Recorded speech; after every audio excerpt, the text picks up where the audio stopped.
बहुत समय पहले की बात है। एक छोटे से राज्य में राजा धर्मराज अपनी प्रजा के लिए न्यायप्रिय और दयालु शासक के रूप में प्रसिद्ध थे।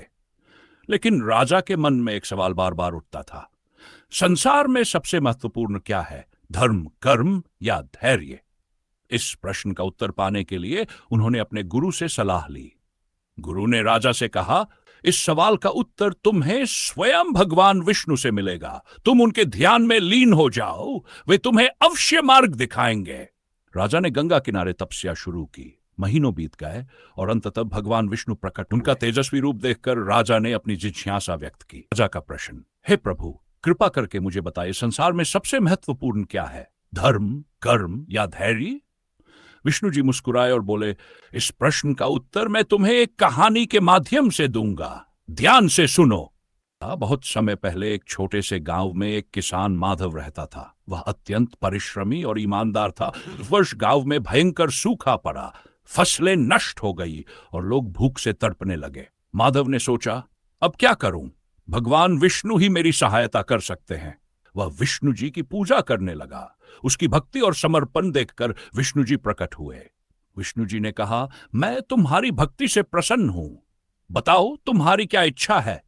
माधव ने कहा, हे प्रभु, मेरे गांव के लोग भूख से मर रहे हैं, कृपया हमारी सहायता करें। विष्णु जी ने उसे एक सोने का हल दिया और कहा, इस हल से खेत जोतो। यह हल जहां जहां चलेगा वहां सोना निकलेगा। इससे तुम गांव की मदद कर सकते हो, लेकिन याद रखना, इस हल का उपयोग केवल परोपकार के लिए करना।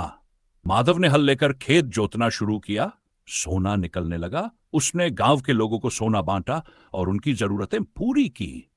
लेकिन जल्द ही माधव के मन में लालच आने लगा। उसने सोचा, अगर मैं इस सोने को अपने लिए रख लूं तो मैं सबसे अमीर आदमी बन जाऊंगा। जैसे ही उसने हल से अपने घर के पास सोना निकालने की कोशिश की, हल का जादू समाप्त हो गया। सोना गायब हो गया और हल पत्थर में बदल गया। माधव को अपनी गलती का एहसास हुआ। वह विष्णु जी के चरणों में गिर पड़ा और क्षमा मांगी। विष्णु जी प्रकट हुए और बोले, माधव, याद रखो, धर्म और कर्म का पालन करते हुए धैर्य रखना सबसे महत्वपूर्ण है। अगर तुम धर्म से विचलित हो जाओगे तो तुम्हारा कर्म व्यर्थ हो जाएगा, और अगर तुम धैर्य खो दोगे तो सही समय पर सही निर्णय नहीं ले पाओगे। कहानी समाप्त कर विष्णु जी ने राजा से कहा, हे धर्मराज, धर्म, कर्म और धैर्य ये तीनों ही जीवन के स्तंभ हैं। धर्म से तुम सही और गलत का निर्णय कर सकते हो, कर्म से तुम अपने कर्तव्यों को पूरा कर सकते हो, और धैर्य से तुम कठिन समय में भी सही मार्ग पर बने रह सकते हो। इन तीनों का संतुलन ही सच्चा जीवन है। राजा ने विष्णु जी को प्रणाम किया और उनकी शिक्षा को अपने जीवन में अपनाया। उसी दिन से राजा ने अपने राज्य में धर्म, कर्म और धैर्य का महत्व प्रजा को समझाना शुरू किया। यह कहानी हमें सिखाती है कि जीवन में कर्म और धैर्य का संतुलन बनाए रखना सबसे महत्वपूर्ण है। इन तीनों को अपनाकर हम अपने जीवन को सुखमय और सफल बना सकते हैं।